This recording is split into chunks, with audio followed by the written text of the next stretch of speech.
Hello and welcome to this video, Courseware 101 for Teachers. During this recording today, we are going to really take a deep dive into courseware for instructors, and then we're also going to take a look at the student portal. To start off, we're actually going to start with the student portal. This way we get a good idea of the end result, and then we'll kind of work our way backwards into the teacher view. Here is a student course. We're going to take Spanish Semester A, for example. These courses are all really built very much the same, no matter if it's a foreign language, an elective, a core class. All of our courses are pretty much the same format.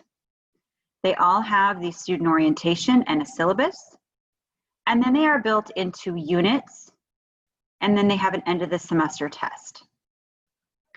I kind of like to think of this as a textbook. When you open a textbook, that you have units, and inside the unit, you're going to have chapters. Within the chapters, you're going to have, we take a look at one, we're going to have a tutorial and a mastery test. Every single time we have a chapter or a module, there will be a tutorial and a mastery test.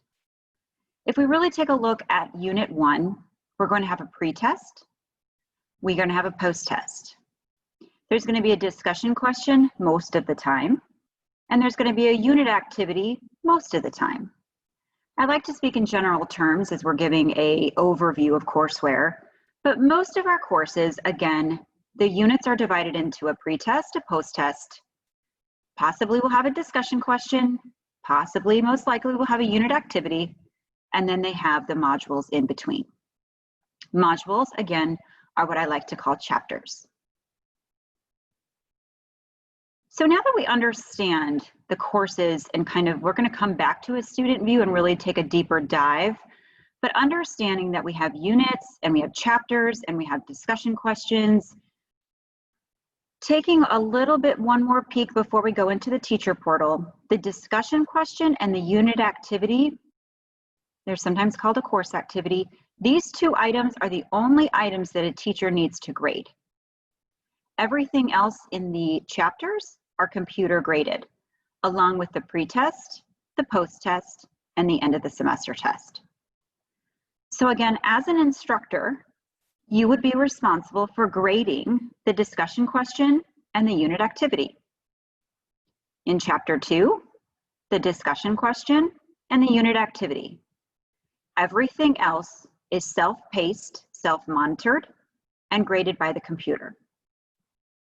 If we look over here, there's going to be a pacing guide for students.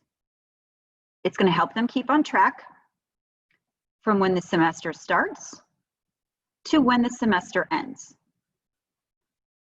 It will automatically generate what is due, when, to help them keep on track. This is a new feature that we have, and we're very excited about it. The options up here will tell all the color codings of what means what. Red means past due date, so this student has started a little bit behind pace. And then if it's done in blue, that means it's in progress. So the student did go into the unit activity and did get a good start on it. Once it is complete, it will turn green. And if they did do it and it turned orange, that means that they did not master it. Mastery means 80%. So now that we've taken a look at a course, let's start to take a look at this teacher portal. Here's a look at the teacher portal right when you log in. Whether you log in from a single sign-on or a different way of logging in, when an instructor logs in, this is your home page. We're going to go through many buttons today, all the different features, so buckle up, take notes if you like, but remember that you can always come back to this webinar, rewind, fast forward, kind of find out where we left off, and then kind of listen back to where we were and pick back up. We're going to start here in the upper left-hand corner. This is going to tell us the program name. In the black bar for courseware, you may have one option if you work for one program or one school, Or if you are assigned to additional programs or additional schools, you may have two different ones. Programs can mean, for example, here we have an alternative school, we have a high school name. It can also mean a summer program. It can mean a winter program. So whatever your school titles, your programs, or your school names, they will be in the drop-down for courseware. If we go over here, right when we log in, we're going to see My Course Sections. My Course Sections is what this lands on, and you're going to see every course and every section that you have been assigned to. Your students will most likely auto-populate, as well as your courses. Here we have My Classrooms. My Classrooms is a feature where you have the ability to take all of this information. So we have business management and computers and earth, space, and science and English 10, so on and so forth. And we have all these students. This is everything that we would be responsible for managing. But if we go to My Classroom, this is a way to take it and break that down into periods, or if you have block scheduling, or if you'd like to call it by days of the week, whatever's easier for you to keep track of for monitoring. Because sometimes if you have multiple courses and multiple sections, My Classrooms is just that. You get to select how you title this, who goes in it, and what the purpose of it is for. This will be empty when you receive your portal, and it's totally up to you how you'd like to organize this. If you'd like to organize it by English, math, electives, history, you can do that as well. An example that we use are by periods. The reason being is, once again, we have many courses and we have many students. If you wanted to help keep track of who is in my period 1 and my period 2, I can go to my period 2, and I know exactly who I need to monitor and what courses. Because possibly maybe computer class is not one that I need to pay attention to during period 2. So again, this is just an option if you would like to select, name, put in your students, and this way it will tell you, you are going to be working with Algebra 1 Semester A, and these 2 students are in that course. You have biology with virtual labs, and 1 student is in that course. So on and so forth, and that would just be for period 2. I can select, I can go to period 4, and I can see the following again. Because with this one now for biology, I have 2 students. So it just is a little helpful way for you to narrow down all of the classes that are in that first tab when you first log in My Course Sections. Again, completely optional if you would like to use My Classrooms. If you'd like to search by students, you have the ability to search by students. So if you know that Jeff Forsberg is a student that you just wanted to check in on, I can see that this little green dot means that he's online and he's currently logged in and working, which is a great sign. I can look here and see all the different courses that he is currently enrolled in, and how's he doing? This particular student is behind pace in all of the courses. We'll get into the pacing guides in just a little bit. If I wanted to take another look at a different student, I can look at Brittany. She's online as well. She has 8 courses. I can see that Brittany has actually completed almost this course. She's getting close. She's working very well in this course, but she is behind in the rest of her courses. So this just gives you a good view of all the courses that Brittany and any student that you type in is taking. Let's go back to My Course Sections. We're going to tackle this menu button here in just a little bit, but at first I'd like to address the Help Center. The Help Center is just that. It's actually a very helpful resource. If we go down to resources, I definitely suggest that you download the Courseware Instructor Guide until you get pretty comfortable with the system. While it is 75 pages, and I don't expect you to read them all, if you need to go and remind yourself on a specific part of the program, anything that you just wanted a review on, all you have to do is click on the part in the table of contents. So remember when I was just talking about My Classrooms? If you go to My Classrooms in the table of contents, it's going to take you to exactly what we were just talking about. And it's going to give you wonderful screenshots, step by step, tell you exactly what to do to get that, and the purpose of it. So this is a really good user manual that I suggest you save to your desktop. Again, please check out all of the different resources that are in here. I think you'll find them very helpful. I want to point out one more little word down here, two little words that sometimes get overlooked, and that is the support site. The support site, if you'd like to try Courseware instructor materials, this will give you all of the state correlation reports in here by state for the courses. And then if you would like any additional teacher resources for the courses, I clicked on science, and if we click on biology, it's going to download a zip file, and then it's going to open teacher guides for those particular courses. Worksheets with answer keys, semester A for a teacher guide. This is a very detailed teacher guide that's going to tell you the syllabus, it'll go by units, it's going to tell you everything there is to know about the course, any expectations, the design, any lab materials that they might need. So if you're interested in learning more about each course, please take a look at the instructor materials. Again, those can be found in the support site in the Help Center. Okay, let's get started actually looking at our courses and all the good stuff that's in here. We're going to use biology with virtual labs for our demonstration. Here we have our course name, and we have one section. Sometimes you might have 3 or 4 or 5 sections under one course. It could be period 1, period 2, summer school. However your school titles their sections, that would be here. You might again have 1, 2, 3, or multiple sections. This one has 1. I'm going to explain all of these icons, and just remember that currently we are outside of the section. We are outside of the course, and we are outside of the section. Over here to the right, I have quick reports. These are going to be reports that would be available for all of the sections at one time.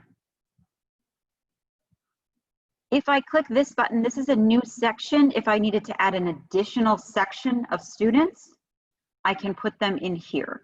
Now, I highly suggest that for this button, new section and section settings, that if you ever need to touch these, if you ever need to edit anything, that you make sure that you get administrative assistance, because most of the time, the rationale for that is a new section or section settings, teacher name, end of course date, who is in your course, co-teachers.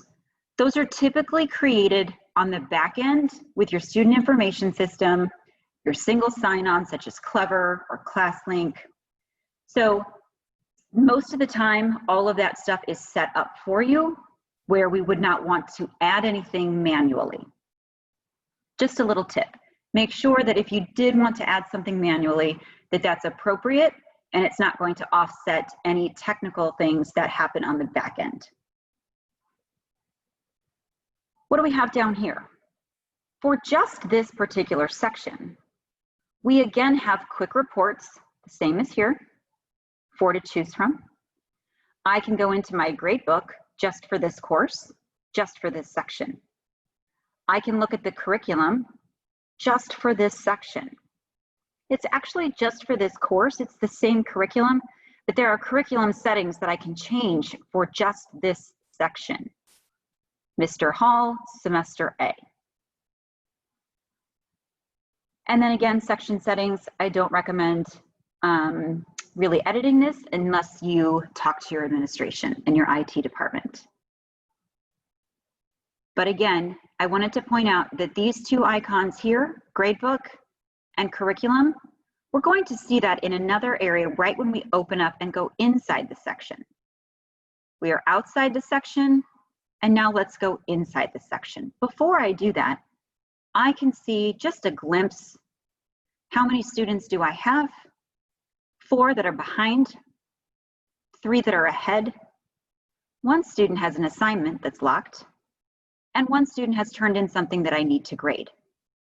The little clock means something that I need to grade.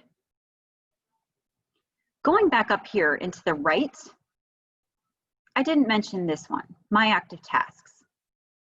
This is also an optional button for you to use. My Active Tasks is also what do you need to grade. If you remember what I was talking when I was viewing the student portal, such as discussion questions or unit activities, these are the 2 items that a teacher needs to grade that is not graded by the computer. Anything else is graded by the computer, such as modules, pre-tests, post-tests, etc. So again, a student turns in a discussion question, a student turns in a unit activity. That means that you would have those to grade. And how do you know if those are ready to be graded? You can check My Active Tasks, but you can also check the little clock. The little clock is the same thing as My Active Tasks. So in this particular course, Biology with Virtual Labs, I know that 1 student has turned in something that is ready for me to grade. I can click here and it will take me to it. I can also go to My Active Tasks and it will take me to it. But if I go inside my section, I'm going to show you additional places where you can see who turned in that assignment and also click to grade that assignment. So now let's go into our section. Let's take a look at all these additional buttons. Again, we have the 2 options that we saw outside of the curriculum, inside the curriculum. Our gradebook and our curriculum button. The same 2 things that we saw outside. We have the ability to send a message. This will send a message to the entire class because it is outside of my list of students.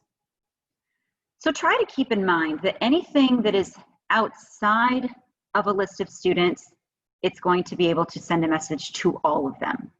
If I want to send a message to 1 student, I would click these 3 ellipses and send a message to just 1 student.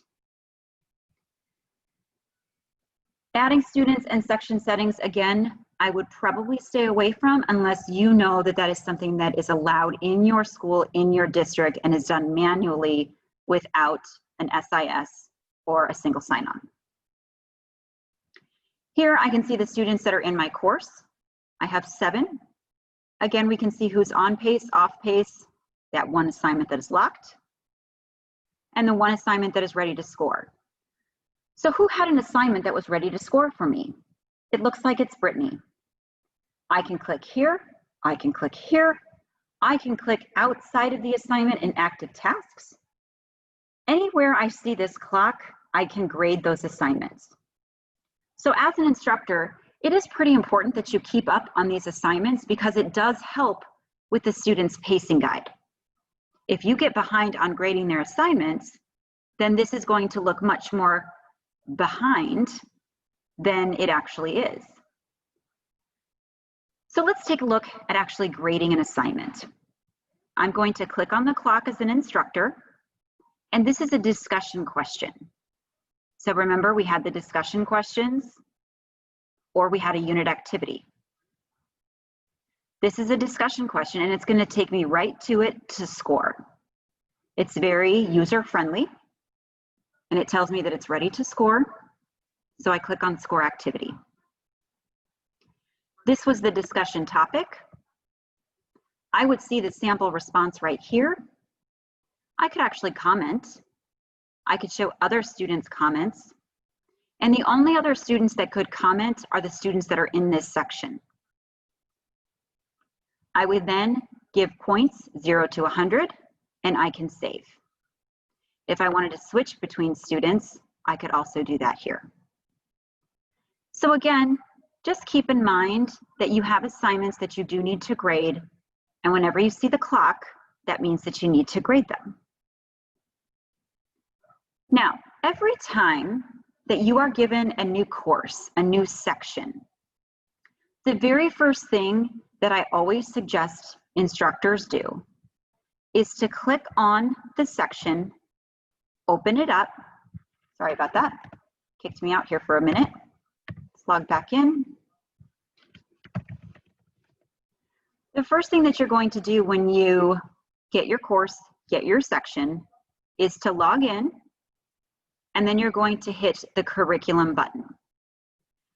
Now, there's a few reasons why. One is so you get familiar with the curriculum, but two is for curriculum settings. Curriculum settings is going to be at the top, and whatever I do here is going to affect everybody in the class. If I choose to lock or hide or omit anything here, that's going to affect everybody in the class.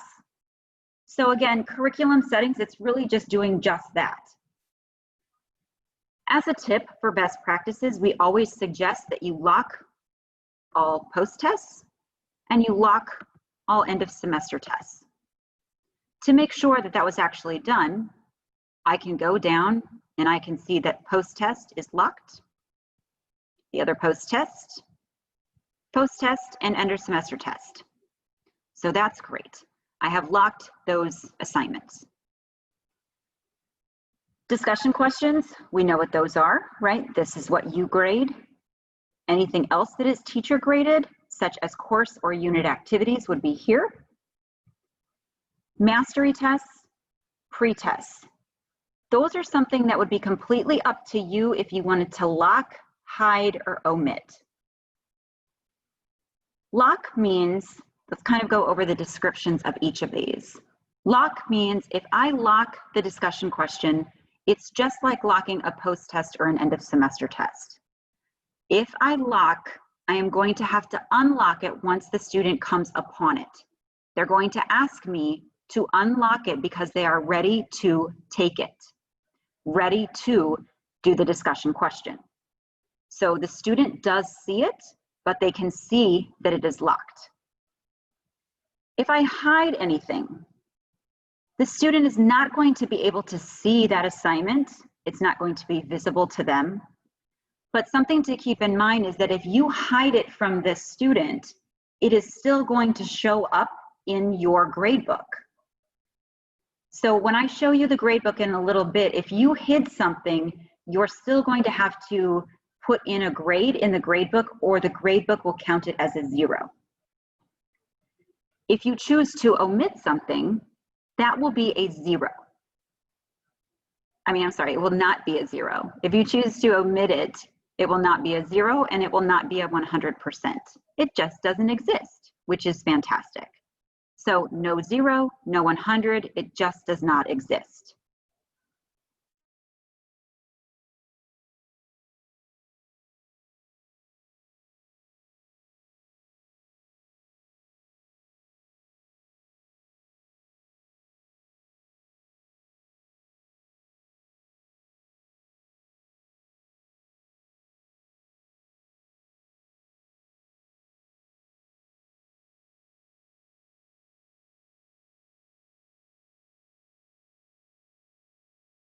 And then they take a mastery test.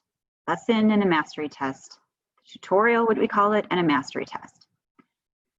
Some teachers, for various reasons, might lock their mastery test, but a little information is that if the student does not receive an 80%, it's going to lock, and the student has the ability to then redo it.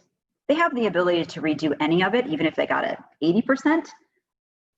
And in order to redo the mastery test, when it has a lock on it for the student, they're going to go into the tutorial, redo the tutorial, click through the curriculum, and that will automatically unlock the mastery test for them to take again.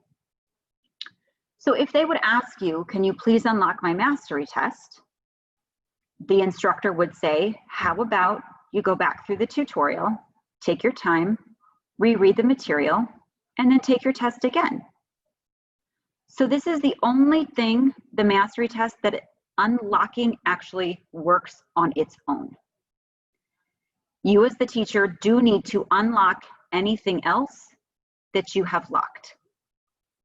You can do that on a student by student basis. And I will show you how to do that in just a second. I want to now talk about a little bit more about the format of the courses. The student orientation, this is something that you can do with all of your students. We do suggest that you do this together. It is a set of 3 videos and then a course guide. The 3 videos, each one is about 2 to 4 minutes, and it really explains how students should use Courseware, how to submit assignments, how to use the pacing guide, how to do a lesson, how to get the most out of each lesson. So I always suggest that teachers watch these as well, and then do them together as a class for that very first time that everybody's using Courseware together. We have the syllabus, and we have our units.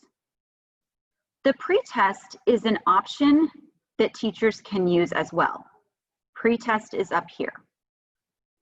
Some teachers use the pretest and some do not. But I'd like to explain the pretest option. The pretest allows a student to take questions on all of the different chapters that are about to happen in that particular unit. If the student receives an 80% or above on the questions pertaining to the chapter, they can be exempt from having to do that particular tutorial and mastery test. They will not have to do the tutorial or the mastery test if they received 80% or more in the pretest. Many teachers, if it is for first-time credit, actually hide the pretest or omit the pretest, so it is not an option. Again, if you hide it, you would have to plug in a grade. If you did not want the pretest to even be an option, then you would omit the pretest.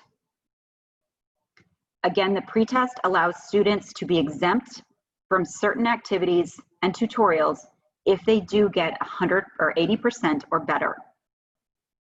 But a point is, even if they do get an 80%, let's say on this first chapter, and they knew that content pretty well, those questions within this chapter are going to appear on the post-test, and they're also going to be given them again in the end of semester test. So again, the pretest is completely up to you, but just know that that is here for an option. Here is an example of a discussion question. Here is the discussion topic, and then the student would answer it on their end. You're not going to see the submit area because this is a teacher view. Let's take a look at how do you preview your curriculum, because this is an opportunity before students get started to review the curriculum, see what you like, make sure everything is necessary. We believe that our courses are 100% aligned to your curriculum and that you shouldn't need to do any editing. However, if you wanted to do your own discussion question and not the one that we have presented for you, you could go over here to the right and you could simply omit just this one discussion question. If you wanted to omit them all, you could do that here. If you hide the discussion question instead of omit it, what happens is this way, the students will still have to do a discussion question, but you'll have the ability to go into the grade book and enter a grade yourself. So I do suggest that you at least have them do one activity or 2 discussion questions, and then you can go in whether you choose the ones provided to you or the ones that you create on your own. If you hide it, you will need to go into the grade book and enter a grade, which I will show you shortly. But this is just a way to set up your class. So what we're doing right now is making sure that you understand all the features of setting up your class so it's good to go before students get there. What parts do you like? What parts do you want to hide? What parts do you want to lock? You even have the ability to take all of Unit 2 and hide it. This way, students will never even see Unit 2 until you go back in here, and unhide it. Okay, so therefore, so many options for you as a teacher that you have the ability to work with. How do you want the format to look? What do you want it to look like on the student end? This is the shell of the entire course, and what you do with it, how you want it to appear, locked, unlocked, hidden, etc., that is up to you. As you are reviewing the curriculum, let's take a look. Here is our first chapter in biology. I also want to point out that this is exactly the way it looks for a student. The student has all of these toolbars, and some of it will be video, some of it will be text, some of it will be checking for understanding. So as I progress through here, I can see that there are about, how many slides do we have here? I think we've got about 40 or so slides. So as I progress through here, I can see there's a title page, an objective page, a table of contents just for this chapter. So we're going to move through the chapter as a teacher. And now I can see I have a warm-up.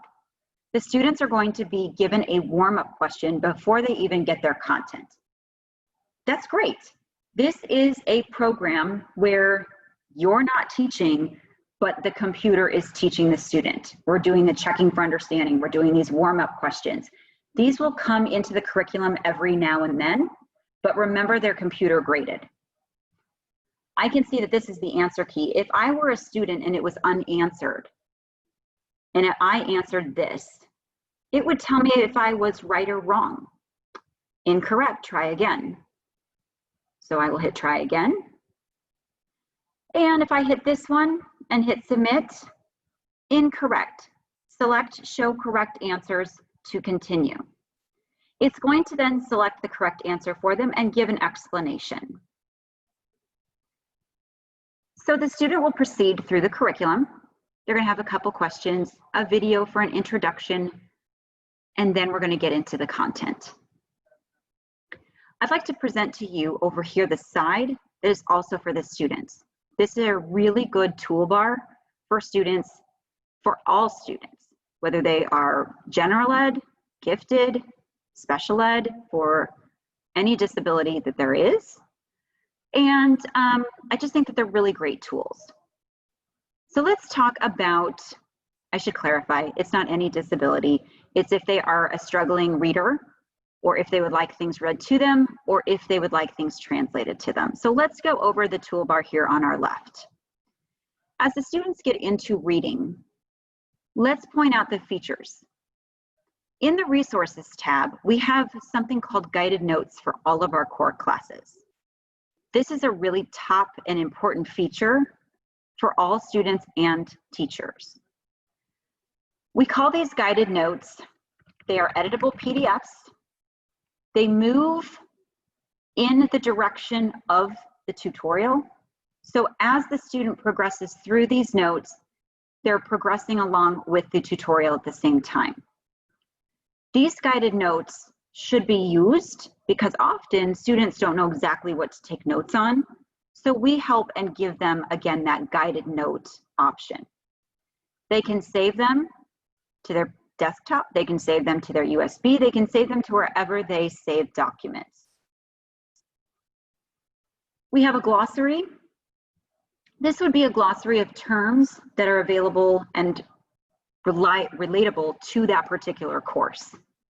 This would be a glossary of terms for biology, semester A, and in every single tutorial / chapter, these are going to appear. Here is our text-to-speech button.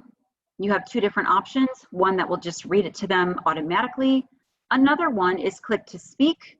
It will not only read it to them, but it will highlight in yellow as it comes across every word. The translation tool is a very nice tool for those who English is not their native language. They can highlight, copy, paste, and translate into a different language, and it will populate down here. Many courses might have calculators, they may have graphing tools, and they will have highlighters. The students will learn about this toolbar in their orientation, as well as in their courses and from you. Make sure that you help guide your students to these helpful resources over here on the left. So here's a way for you to move through the course and just understand just like you would a textbook. You can do that for all of the chapters. You can even see what's going to be on a mastery test, given the answer key or unanswered. You can see how many questions there are. You can see the answer choices. If I click unanswered, I can see what were the answer choices. So if this is something that you'd like to do synchronistically with your students, you could do this together as well.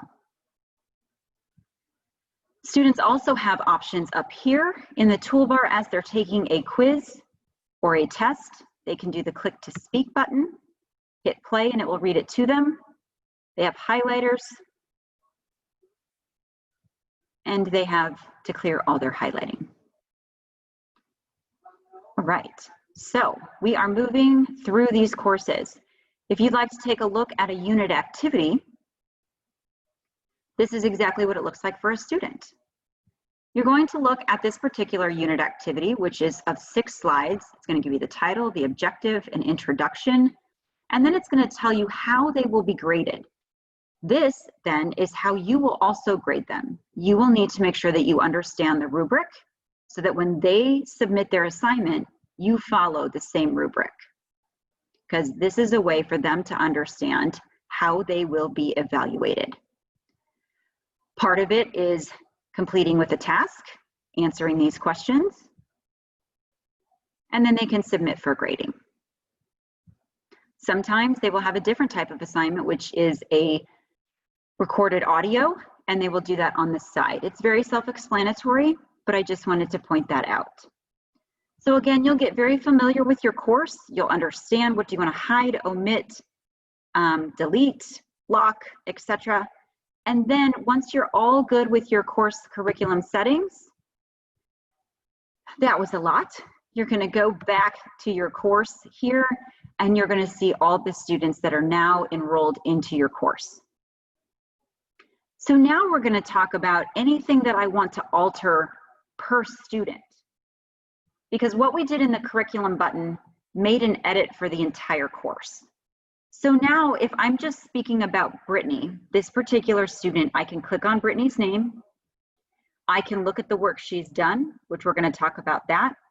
But if I just wanted to omit a particular activity for Brittany, let's say that she has done this tutorial and she and I are going to take this mastery test together. I can go over here and I can hide that from her, because during our time together, I'm going to share my screen and we're going to talk through these questions together. Then I'm going to go back into my gradebook and I'm going to edit the gradebook and put in the score for her. Maybe Brittany has some trouble with doing activities on her own. So while I omitted it, I also have the ability to maybe hide it so we can do something together. So I can include the activity, hide it, and we can do something different. All the different things over here, this would mean that you're just changing them for that particular student, not the whole class like we did before. Now let's take a look at this particular student, because I think you'll spend a lot of time in while you're looking at just one student. I can see that Brittany is ahead of pace, her current grade and her course grade. This is her pacing bar, time on task, and how many tries she's attempted. I'd like to point out the current grade and the course grade, and you might say, wow, those are really different. Well, yes, they are. However, I like to think of this as what Brittany has currently done. The work that she has done is an 88.89%. Let's call it an 89%. Her course grade is almost 21%. What that means is I need this to catch up with this, course to catch up with current. If Brittany continues with 89% work, then she will probably end up with an 89% for her course.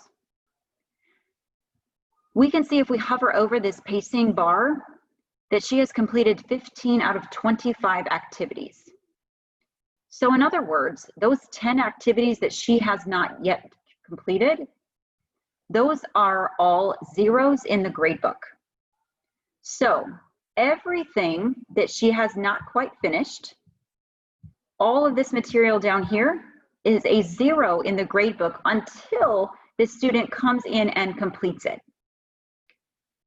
So again, anything at the end here is equated to a 0 until the student finishes and has it populated grade, which then allows the course grade to catch up with the current grade. As Brittany is moving through this course, I can see when this circle becomes blue and solid, they have completed it. If it is halfway filled, it's in progress. However, this particular student did get exempted from this particular chapter. They don't have to complete it. And how do we know that she was exempted? Well, in the pretest, if you remember, if you allow your students to take the pretest and they received an 80% on the questions that were related to this chapter, it will show that she was exempted from having to do this, which equates to 100% in the gradebook. Brittany had to complete these activities. It will show us how many attempts she did, how many times she logged into that assignment to complete it, the total time it took her to complete, the score, and if you would like to review that actual discussion question or tutorial or mastery test, you can review that. I can actually review her pretest with her. I can click on that pretest with her or without her, and I can see the learner's answers. So I can see what she got correct and then what she got incorrect. So we can proceed through this together and just kind of get a look. You can do this on anything that has the little monitor with the magnifying glass. Once the student has completed it, it will turn into a gold star. And again, if they were exempted, it will be an exempt. The pretest is not graded.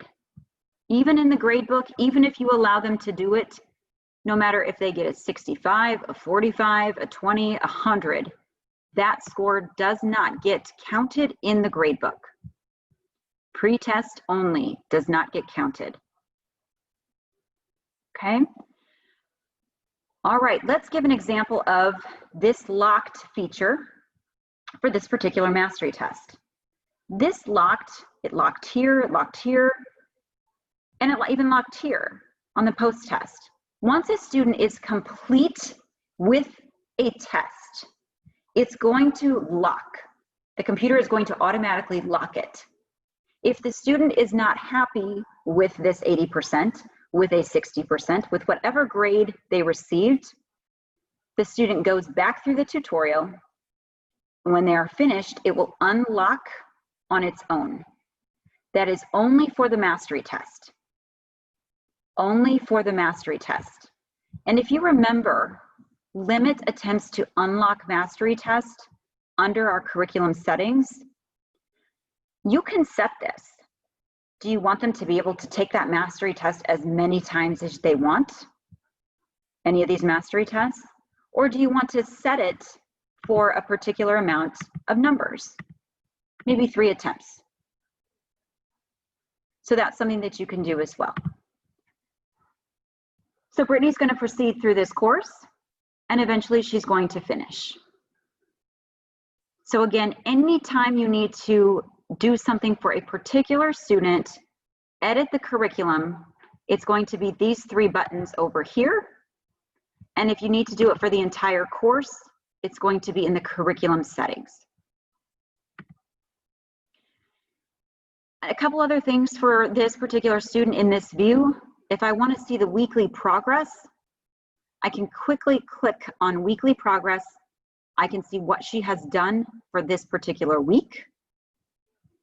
I can also get a list of all the previous weeks and what has been completed. So I know in the first week, she did the introduction here and the first chapter. In the week before, she did not complete anything. In week 67, look at all the work she did. And then in week 66, again, all of the different work she did. So if you need a week by week option, that is right here when you look at the student view. All right, so moving on, we have been able to look at many different features so far. We've gone into the curriculum, we have viewed the curriculum, you've made changes to curriculum settings right when you got that course. We suggest you lock the post-test, end of semester test. Anything else here is up to you. Anything else that you do on the side is up to you, but please get familiar with the curriculum, as that's always best. And then you're ready to begin your course. You have your students, they're going to get started, and you're going to monitor. You're going to monitor by checking in. Let's check in with Carl. If we take a look at Carl, we can see that Carl did not do the orientation or the syllabus. However, if you've done the orientation before, this is your 4th or 5th class, it's okay if you don't watch it again, and it is not graded. The syllabus is completely up to the student if they'd like to look at it. That's something that you can enforce or not enforce. These 2 items are not graded. I can see that he is almost finished with Unit 1.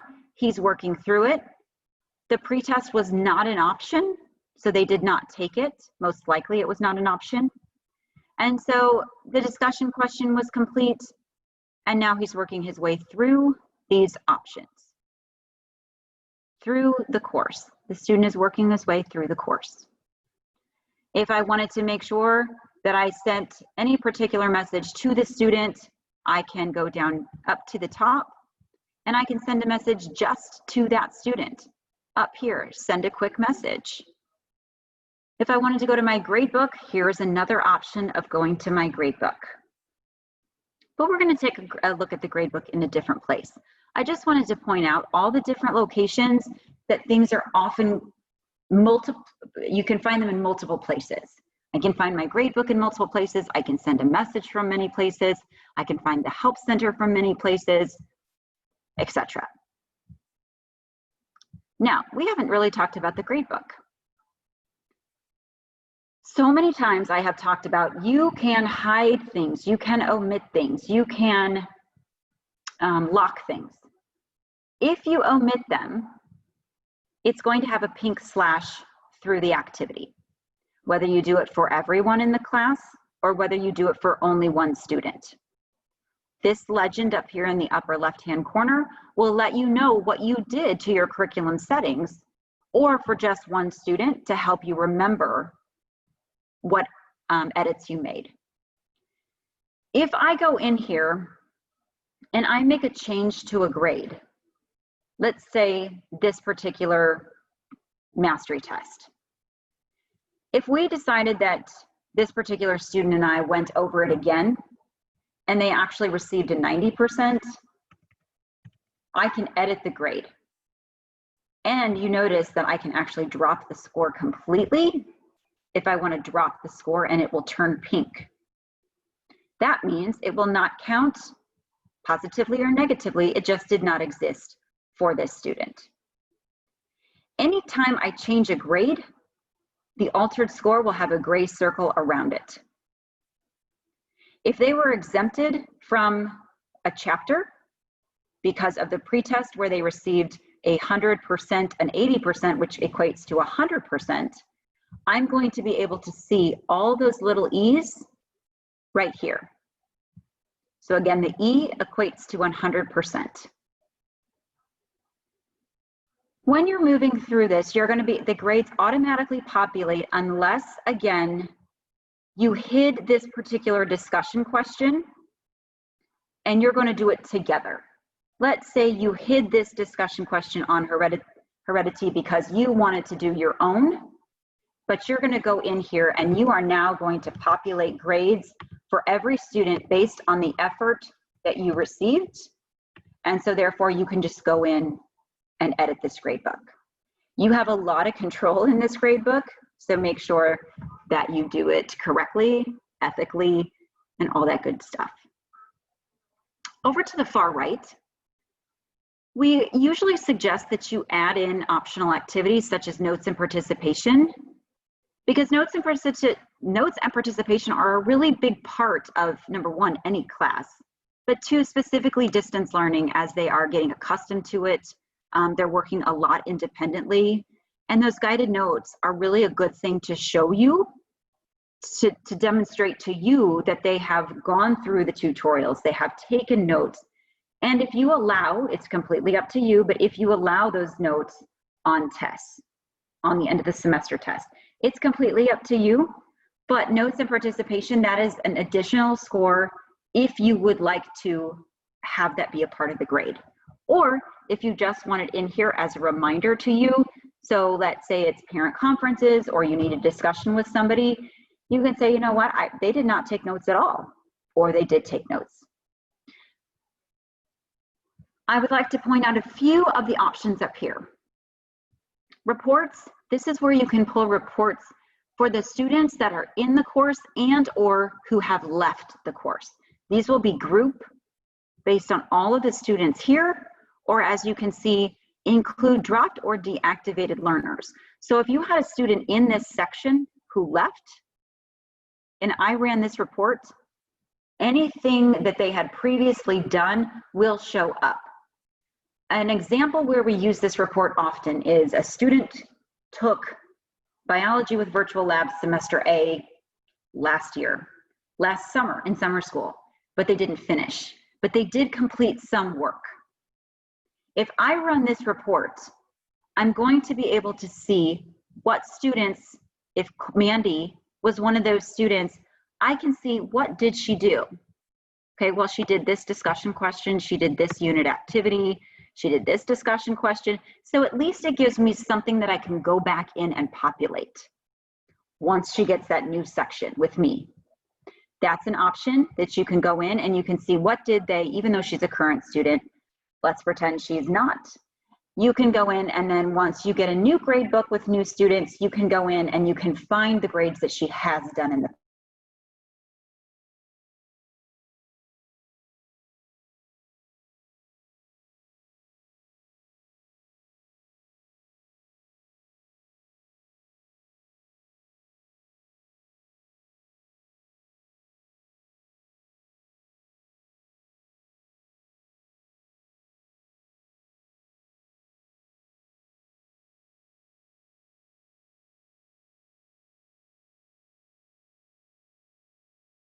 sorry, it kicked me out again. The end of semester.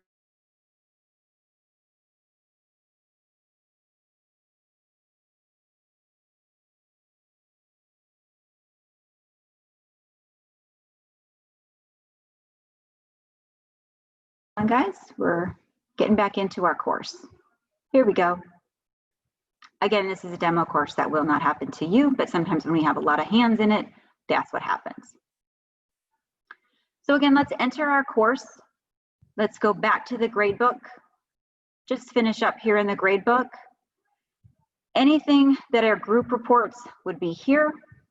Anytime I want to report just on Whitney, it's going to be these 3 ellipses. Very much like the curriculum, right? Anytime that I wanted to change the curriculum for the whole class, it's this button. But anytime I wanted to change the curriculum just for a particular student, it's going to be the 3 ellipses on the right-hand side. All right, guys, we are moving through this. So we have talked about the gradebook, the curriculum, sending a message to the whole class. We can monitor our students and see if they're progressing through this course. I can also see from the teacher side what is due when. I can see that all the target dates are listed here.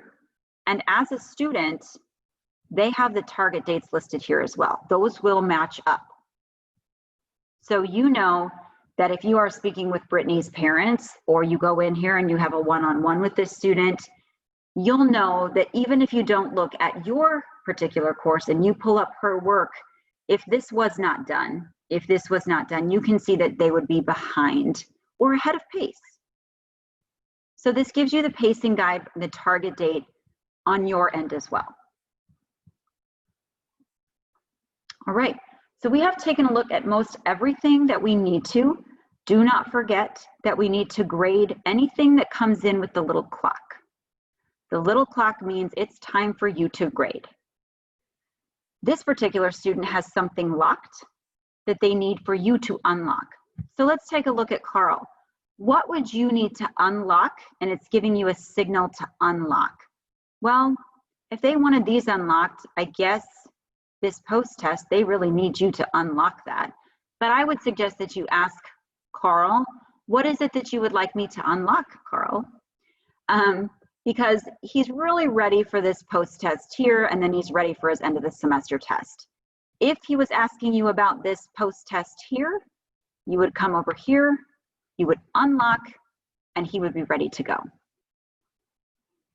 Okay? So just kind of pay attention to these tasks. These are your tasks. Everything else is computer graded. Remember that. It's not a lot. Your job is to monitor, keep them on track. How can you help them? Make sure your curriculum settings are right, and then monitor your tasks. Let's take a look back at the student sections again. I'm actually going to go out on Brittany, and I'm going to show you the home page of a student account. When a student logs in, they're going to see all of the different courses that they have. She has Spanish, English, a computer class. I can use this scroll bar here, algebra, English, so on and so forth. Over here, anytime a teacher graded something, such as a discussion question or a unit activity, when they get it back, it's going to populate here. So I can see that the teacher graded this unit activity, organ systems, and gave her an 80%.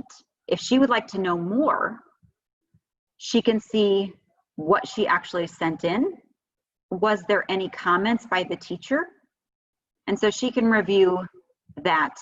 And it's kind of like her own return gradebook over here. Let's take a look at Brittany's science class, because that's what we had been working in so much. So let's go back into this biology with virtual labs. We can see, remember, her current grade was an 89 almost, and her course grade was a 21. It will catch up.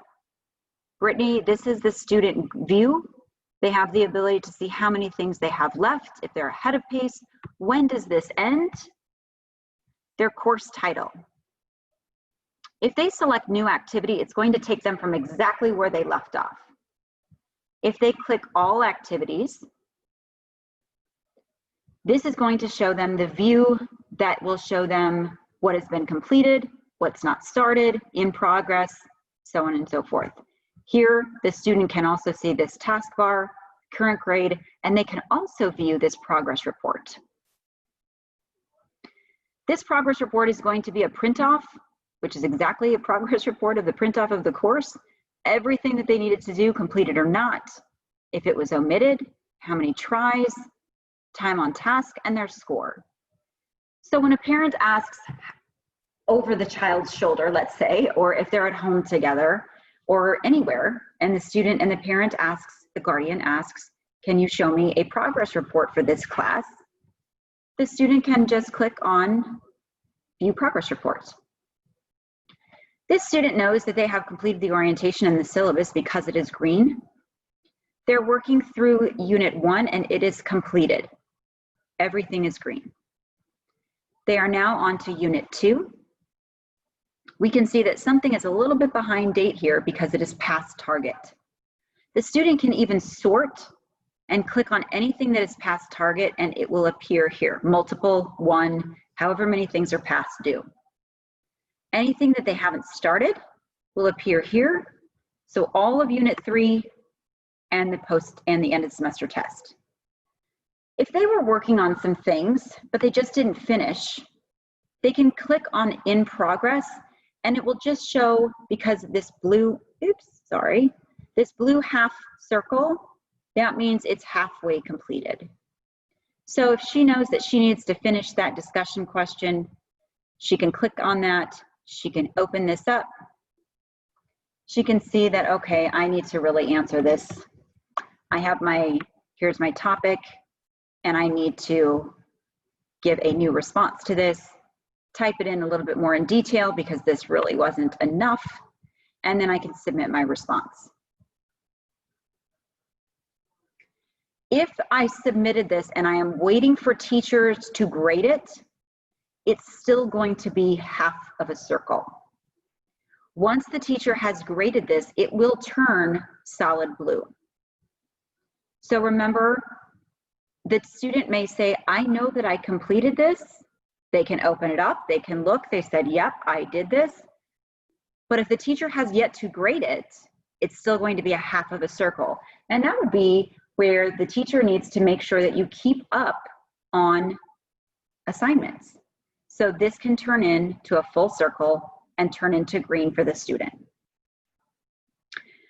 Looking at Brittany's Unit 2 pretest, she was exempted from this particular chapter. She took these 2 chapters and then she was exempted from these 3. That was a lot. She knew this unit very well ahead of time. This post-test is locked, so she will need to ask the teacher to unlock it. A typical situation is the teacher would say, can you please show me your notes? Looks like you're doing very well. Are you ready to take the post-test? Anything that you'd like to review? She says, I'm good to go. The teacher would go into their portal, unlock this for Brittany, and then Brittany would be able to take this test. Again, as a student, when you are working in your course, here is a particular topic, particular chapter, and the tutorial. So the student is going to work through the tutorial. This one has 35 slides. It was halfway blue, so she's currently working on it. There are all these tools over here on the sidebar, guided notes for mitosis and meiosis. They would take these and use these, and then they can use their glossary, dictionary, text-to-speech, all of the tools that are over here for the student. All right, so that is the student view from one course to all of her courses. And then if we just kind of finish back up on the teacher view, very quickly in summary, just kind of kicked me out again. Really quick before we sign off, you are given your portal for Courseware. You are given all of your courses, your students, and your sections. That will land right here. My Classroom is where you can divide up those courses and students on whatever works better for you. This is completely optional. You can search by student and just see what that particular student is taking for a course. My Active Tasks, anything that you need to grade, but you can also find that under the student name. If we look at my course sections and we just kind of take a look, let's take a look at algebra here for a little change. We can click on algebra, or we went back to biology, I'm sorry. So we have biology, we have our students, we have their pacing guide, current grade, course grade, where are they? We can, anytime we hover over anything, it's gonna give us information. This student needs something unlocked. This student needs something graded. I can send a message to the whole class. I must view my curriculum right off the bat, read it, look at it, adjust the curriculum settings to what I want. If I need to adjust a curriculum setting for a particular student, I would go into this particular student's Rochelle. If I knew that discussion questions were a little tricky for her, writing is not her strength, I can go over here and I can hide, which I already have, or I can omit. I know that this particular student gets really stressed out if they see work in advance. So I have hidden everything after Unit 1. When this student is done with Unit 1, I can then go in and unhide Unit 2 and Unit 3 and so on. So get familiar with the features, get familiar with the buttons. You really can't break anything. Don't be worried about that. Get familiar with the gradebook. Just know that most everything is computer graded except for discussion questions and the course activities or unit activities. You do have the ability to change any grade, but please know that it will show if you did alter any score. And if you omitted anything, dropped a score, exempted, they all have a key so you know how to remember what happened in that grade book. Reports, this is for grades for everyone in the course. They're going to give you multiple reports, multiple names. This is if I just want to report for Mandy. One last thing before we close. The menu button. I have not talked about the menu button over here. A few things that you might be interested in. All these four were in the top 4 boxes when we logged in. If you're interested in previewing any other course, you can go to Course Catalog and you can type in, if you're interested in looking at the sign language course, you could click here. Or if you're interested in looking at video production, you could click on video production and take a look at that course. If we go back to menu, we have 2 different options for reports. Just briefly want to talk about this and then we will end our session. Classic reports, these are options of reports that are available to you. Feel free to check them out. But I want to make sure that we touch on reports. This is a newer feature that we have. And what we can do is we can create a report, and the functionality of this reports tab is so that we can set up reports to come to us. Sometimes we forget to review our data. We get so busy in the lives of our students, in our own daily life, in the curriculum, so many things we have to keep track of that we sometimes forget to review basic data. So we have created a feature where you can set up, again, menu, reports, and by using this feature, I can create a report and have it delivered to me when I tell it every week, every day, every other week, what day of the week, and we'll show you how to do that. You have the ability to name that report whatever you want it to look like. I can name it my period 2 and have all of that information sent to me. I can review, I want a weekly status report. I can do it just for biology. I can do it however I would like. I can view every single report to see which one it is that I would like sent to me. I'll let you peruse through those to see which one it is you'd like to have sent to you. I'm going to do the weekly status report. But you know what? I'm also going to do this gradebook report. I can choose 2. I'm going to go to the next step. And it's just going to kick me out again. So you can set this up and have it named, have it come to you on a weekly, bi-weekly, monthly. You can select the days of the week that it comes to you, and it will absolutely be delivered to you. So I think I have logged in here one time enough that in this demo account that it is about done with me. So again, please take time to look through the course. Do not forget about the Help Center and the instructor guide. I wish you a very successful year with Courseware, and please reach out to your education consultant if you have any questions as you get going. Thanks so much.